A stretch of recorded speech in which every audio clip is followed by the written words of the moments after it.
stop everything. Pause for a moment. There is a structural crisis building between two countries that share the world's most integrated supply chain, and almost no one reporting on it understands what's actually happening. On January 24th, less than 5 days ago, a public threat was issued. A 100% tariff. On all Canadian goods. Not selective, not negotiable in its framing. All. But here's the part no one is talking about. That threat is not the crisis. It's the symptom. The real story is a cascading failure in the institutional architecture that has held North American trade together for 32 years, and that failure is accelerating in real time. Let's establish the timeline first, because time is the thing that matters now. We are sitting at Thursday, January 29th, 2026. 5 days have passed since the tariff threat was issued. In normal trade disputes, 5 days would be nothing. A negotiating position. A rhetorical move. But the current structure of US-Canada relations is not normal anymore. And the deadline architecture built into the remaining mechanisms for preventing escalation is collapsing faster than institutions can respond to it. Here's what happened, stripped of the noise. On January 24th, Canada announced a strategic trade arrangement with China. Not a comprehensive free trade agreement. The language was carefully chosen. Targeted tariff resolutions. Specific caps on Chinese electric vehicles entering Canada. Targeted reductions on canola seed tariffs. Tariff relief on select seafood and commodities. The arrangement was negotiated as a response to years of U.S. protectionism that had left Canadian agricultural sectors economically stranded. The moment that arrangement was announced, Washington responded with a threat of a 100% tariff on all Canadian goods. The stated justification was national security. Canada could become a transshipment route for Chinese goods, specifically electric vehicles and components, into the U.S. market. The claim was framed not as a trade disagreement, but as a sovereignty violation. A potential breach of continental defense. And here is where you need to understand the institutional fragility. This framing changes everything about how the response must legally and politically occur. When a trade dispute is framed as a trade dispute, there are mechanisms, negotiation tracks, dispute resolution procedures built into the USMCA, the Canada-United States-Mexico Agreement. But when the same dispute is reframed as a national security issue, those mechanisms become secondary. The legal pathway shifts to Section 232 of the Trade Expansion Act of 1962, an instrument originally designed to protect critical defense industrial capacity. And once national security framing is applied, the speed and breadth of enforcement becomes nearly unlimited. This is not a hypothetical. This is documented policy procedure. The problem is that Canada's government is operating on a different timeline and under a different political constraint than Washington is. Canada's January 2026 political transition has shifted the Canadian posture toward trade diversification. Deliberately, strategically. The message from Ottawa was, North American integration alone is a vulnerability.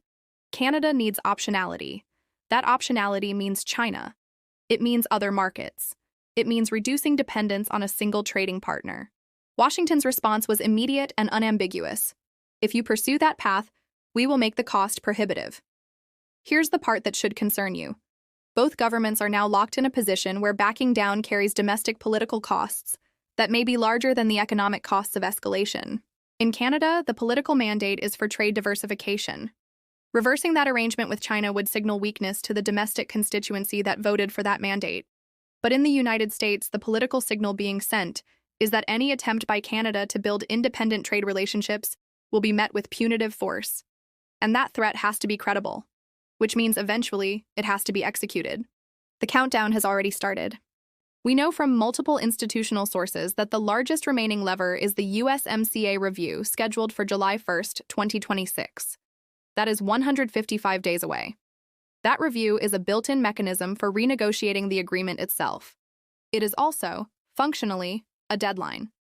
Because the longer the tariff threat remains unresolved, the more it functions as leverage in those negotiations. And the more leverage it provides, the more incentive exists to keep it active rather than resolve it.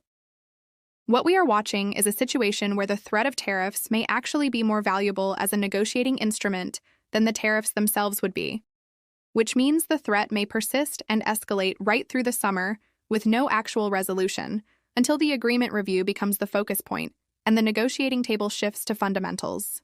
But there's a cascading problem layered on top of this timeline, And this is where the institutional fragility becomes genuinely dangerous. Canadian businesses, right now, are making real-time decisions about supply chains. They do not have 155 days. They have weeks. A 100% tariff is not a negotiating position. It is an existential threat to any business model that relies on U.S. market access or U.S. integrated supply chains. The moment a business calculates that the tariff threat has even a 20 or 30% probability of becoming real, the incentive structure flips. It becomes cheaper and less risky to relocate operations, source from new suppliers, build new relationships, than to sit and wait for a negotiated resolution. This is happening right now. We can see it in the data from the third quarter of 2025. Canadian exports fell 4% in a single quarter. Not the tariffed sectors alone, all sectors, even sectors untouched by actual tariffs. The uncertainty itself became the economic event. Businesses and customers on both sides of the border became reluctant to do business with each other. The relationship broke psychologically before it broke legally. And there is another layer. Canadian businesses that previously routed imports through the United States, roughly 1/4 of all non-US imports, are now rerouting directly into Canada. This is more expensive. It creates inflation. It increases logistical complexity, but it reduces exposure to US border risk.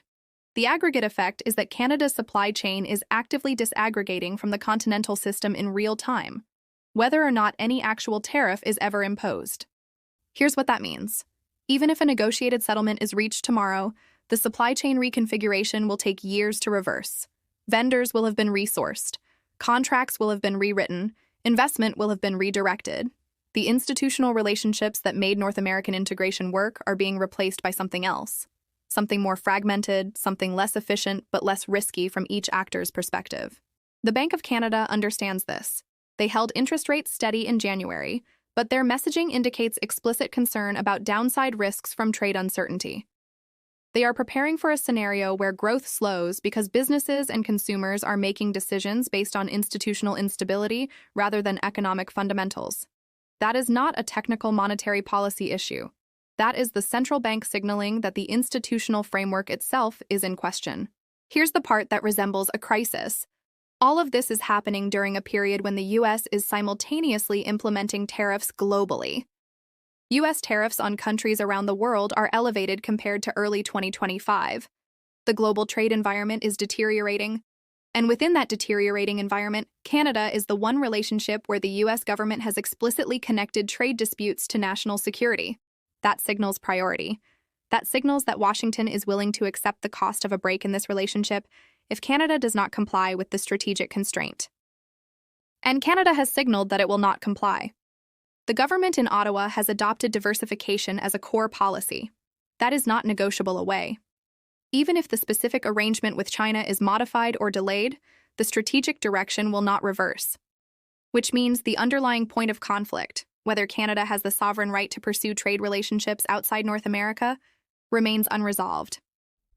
Both governments are now positioned such that some form of escalation is probable over the next 155 days. Here's what the possible outcomes look like, and none of them are actually good. The first scenario is managed escalation with a negotiated pause. Tariffs are threatened, maybe some are implemented on a narrow range of goods, negotiations occur, and a face-saving settlement is reached before the July review. The damage is limited. Supply chains partially reconfigure, but then restabilize. This is the best case. And even in this scenario, the relationship is damaged. Trust is eroded. The precedent is set that Canada's trade sovereignty can be conditionally overridden by U.S. force. That becomes institutional memory. Future behavior will be constrained by this experience. The second scenario is prolonged uncertainty with tariffs held active as leverage. The threat persists through the summer. The review in July becomes a pressure point.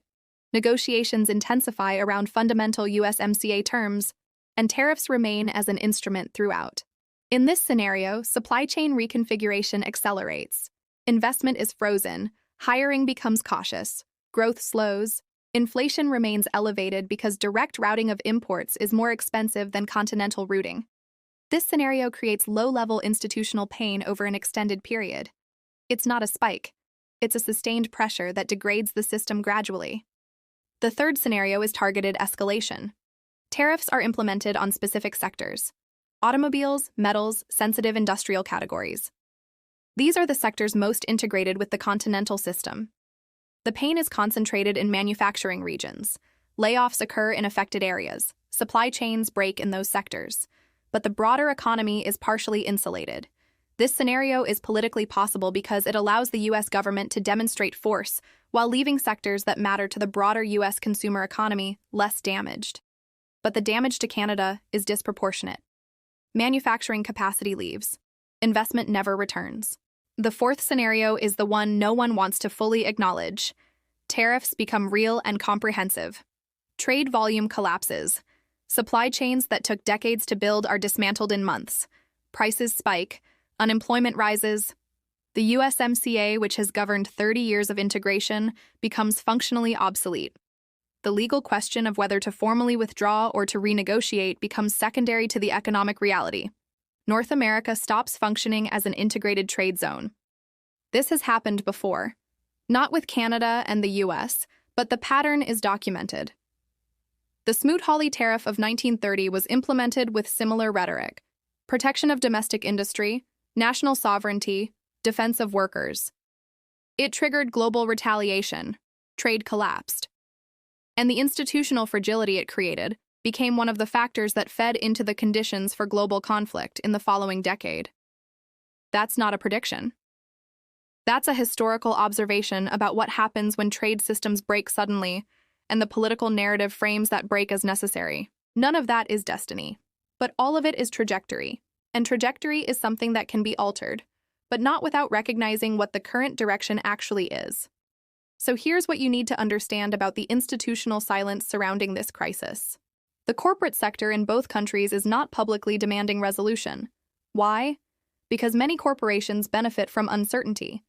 Supply chain disruption creates competitive advantage for some firms while eliminating others. Tariffs create protection for some U.S. manufacturers. The incentive structure for a coordinated private sector response to preserve the system is weaker than the incentive structure for individual firms to position themselves for advantage in a disrupted environment.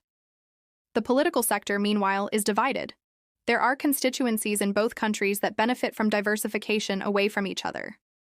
In the U.S., there are political voices that see Canada's China arrangement as a vulnerability that must be corrected through force. In Canada, there are political voices that see diversification as an essential survival strategy that must be protected even at the cost of the U.S. relationship. The institutional alignment that would normally produce a resolution is fractured. The media coverage of this crisis is still using the vocabulary of trade disputes, tariff negotiations, concessions, compromises. But the underlying reality is a fundamental strategic disagreement about whether North American integration should continue in its current form. That is not a trade issue.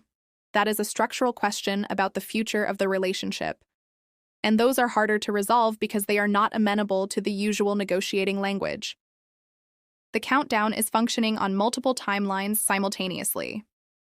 There is the immediate timeline, days and weeks, where supply chain decisions are being made. There is the medium timeline, the next 155 days until the USMCA review. There is the longer timeline, the next 5 to 10 years, where the structural direction of North American trade will be determined by the choices made over the next few months. What is unfolding is not being fully documented as it happens. The analysis is fragmented across institutional sources, corporate communications, government statements, and economic data.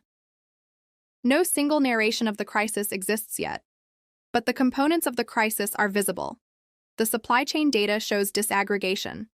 The political statements show irreconcilable positions. The institutional responses show growing concern and constraint. The timeline shows that some form of escalation is probable. And here's the final piece. Something is about to happen that will either resolve this crisis or accelerate it irreversibly. The USMCA review begins in 155 days. The tariff threat remains active. The supply chains continue to reconfigure. And every day that passes without resolution increases the cost of reversal. At some point, the institutions and supply chains that have held this relationship together will be so degraded that negotiation becomes impossible. They will have been replaced by something else. and the question of whether to formally acknowledge the breakage will become secondary to the reality that the breakage has already occurred. That point is not theoretical, it is approaching on a specific timeline. And the institutions that should be preventing it from arriving are constrained by political factors that make prevention increasingly difficult. This is the crisis.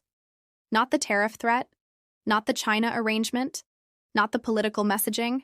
The crisis is the deterioration of the institutional foundations that have made North American integration work.